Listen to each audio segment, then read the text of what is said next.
Hello everyone, welcome back to my channel commerce with Ayush. हमारी accounts की class चल रही है 11th क्लास के लिए, जिसके अंदर हम चैप्टर नंबर फर्स्ट कर रहे हैं और आज हम उसका टॉपिक करेंगे role of accounting in business, यानी कि बिजनेस के अंदर अकाउंटिंग का क्या रोल है। तो पहले एक बार शॉर्ट में हम अकाउंटिंग को देख लेते हैं कि अकाउंटिंग क्या होती है। तो अकाउंटिंग क्या है? अकाउंटिंग एक सिस्टमैटिक प्रोसेस है जिसके अंदर हम सबसे पहले ट्रांजैक्शंस को आइडेंटिफाई करते हैं। उसके बाद में क्या करते हैं, उनको मेज़र करते हैं कि ये मॉनेटरी यानी कि मनी की फॉर्म में है या नहीं है। इसको मेज़र करना यानी कि कितनी क्वांटिटी में है, यानी कि कितना अमाउंट आ रहा है इस ट्रांजैक्शन के अंदर, उसको मेज़र करना। उसके बाद में क्या करना, उस ट्रांजैक्शंस को रिकॉर्ड करना। रिकॉर्ड कहाँ पे करेंगे? जर्नल के अंदर उन ट्रांजैक्शंस को रिकॉर्ड करेंगे। उसके बाद क्लासिफिकेशन करना, यानी कि लेजर के अंदर उन सभी ट्रांजैक्शंस को क्लासिफाई करना। उसके बाद में आता है हमारा समराइजेशन का प्रोसेस। समराइजेशन के अंदर हम ट्रायल बैलेंस बनाएंगे, प्रॉफिट एंड लॉस अकाउंट बनाएंगे, बैलेंस शीट बनाएंगे। उसके बाद में आता है हमारा एनालाइज करने का काम, यानी कि कितना प्रॉफिट हुआ, कितना हमारा लॉस हुआ, या फिर हमारी बैलेंस शीट यानी कि हमारी फाइनेंशियल पोजीशन कैसी है, जो हम बैलेंस शीट के थ्रू चेक करते हैं कि हमारी फाइनेंशियल पोजीशन कैसी है। उसके बाद में क्या आता है, हमारा नेक्स्ट स्टेप आता है इसके अंदर कि हम इंटरप्रेट करते हैं जो भी डेटा है, ये जो हमारा न्यूमेरिकल डेटा है, इसको एक कम्युनिकेट करने की फॉर्म में बना लेते हैं, जिससे हम उसे अकाउंटिंग के जो यूजर्स हैं उनको कम्युनिकेट कर पाएँ। तो अब हम देखते हैं कि अकाउंटिंग का रोल क्या है बिजनेस के अंदर। तो पहला रोल क्या है? मेंटेनेंस ऑफ सिस्टमैटिक रिकॉर्ड, यानी कि जितनी भी हमारी फाइनेंशियल ट्रांजैक्शंस हैं बिजनेस के अंदर, उनको सिस्टमैटिकली रिकॉर्ड करते हैं, क्योंकि at the end of the year हम क्या निकाल सके, प्रॉफिट निकाल सकें अपने बिजनेस का, कि कितना प्रॉफिट हो रहा है, प्रॉफिट एंड लॉस अकाउंट के थ्रू प्रॉफिट निकाल सके, या फिर अपनी फाइनेंशियल पोजीशन का पता कर सके कि हमारी बिजनेस की फाइनेंशियल पोजीशन कैसी है, बैलेंस शीट बनाकर। तो इसके लिए हमें क्या करना होगा? मेंटेनेंस ऑफ सिस्टमैटिक रिकॉर्ड, यानी कि जितने भी फाइनेंशियल ट्रांजैक्शंस हैं उनको सिस्टमैटिकली रिकॉर्ड करना होगा, फिर क्लासीफाई करना होगा। उसके बाद में trial balance, profit and loss account, balance sheet, ये बनाकर ही हम क्या निकाल सकते हैं, अपने बिजनेस की प्रॉफिट एंड लॉस निकाल सकते हैं और बैलेंस शीट बना सकते हैं और अपनी फाइनेंशियल पोजीशन को पता कर सकते हैं। तो दूसरा रोल क्या आता है? दूसरा रोल है हमारा असिस्टेंस टू मैनेजमेंट, यानी कि अकाउंटिंग क्या करती है, मैनेजमेंट को हेल्प करती है।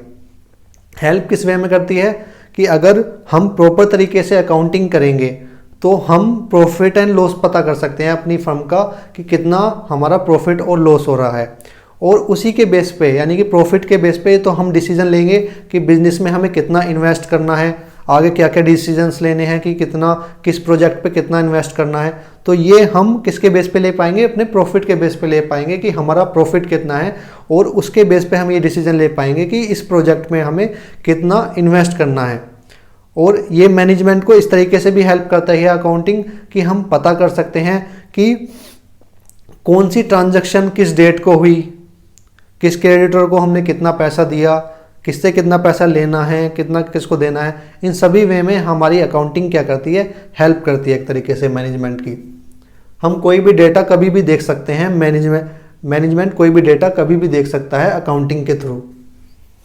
थर्ड क्या आता है हमारा? फैसिलिटेट कंपैरेटिव स्टडी, यानी कि हम किसी भी ईयर के रिजल्ट को किसी अनदर ईयर से कंपैरिजन कर सकते हैं अगर हमारे पास में प्रॉपर अकाउंटिंग के रिकॉर्ड हैं।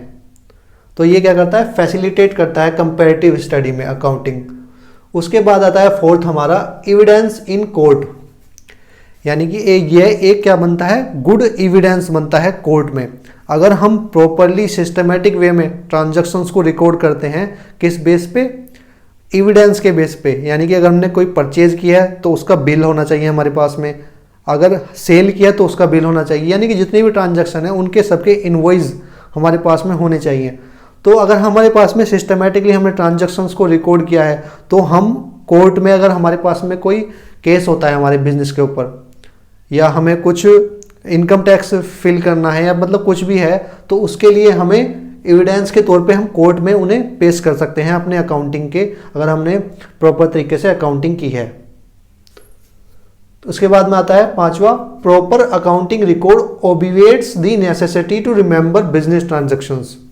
अगर हम प्रॉपर तरीके से अकाउंटिंग के रिकॉर्ड्स को मेंटेन करते हैं तो ये क्या करती है, ओबिवेट्स का मतलब कहती है रिमूव, यानी कि हमें ट्रांजैक्शंस को याद रखने की जरूरत नहीं है कि किसको हमने कितना पैसा दिया है, किससे हमें कितना पैसा लेना है, हमारा प्रॉफिट कितना है, हमारा लॉस कितना है, किसे कौन सी एंट्री किस डेट को हुई, इनमें से कुछ भी हमें याद करने की जरूरत नहीं है। हम सीधा अपने अकाउंटिंग खोलेंगे, रिकॉर्ड खोलेंगे, उनको चेक करेंगे, बस बात खत्म।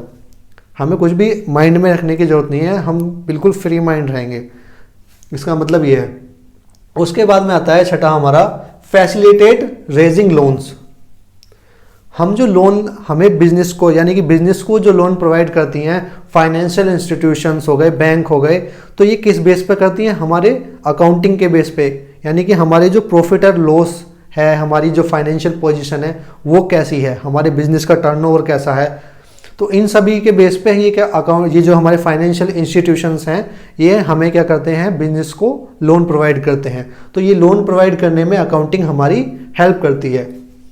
Facilitate sale of a business by ascertaining the proper purchase price, यानी कि बिजनेस को अगर हमें बाई चांस सेल करना है तो हमें उसकी वैल्यू कैलकुलेट करने में बिजनेस की ये अकाउंटिंग हेल्प करती है। अकाउंटिंग के थ्रू हम अपने बिजनेस की वैल्यू को कैलकुलेट कर सकते हैं, उसका प्रॉपर परचेज प्राइस निकाल सकते हैं कि हमारे बिजनेस का क्या प्राइस हो सकता है। तो ये हम निकाल सकते हैं अकाउंटिंग के थ्रू, अगर हमने प्रॉपर अकाउंटिंग की हुई है तो ये हमें क्या करता है, फैसिलिटेट करता है सेल ऑफ अ बिजनेस में। 8 आता है हमारा, facilitate settlement of tax liability. ये क्या करता है, हमें लाइबिलिटी यानी कि टैक्स लाइबिलिटी को सेटल करने में हेल्प करता है अकाउंटिंग।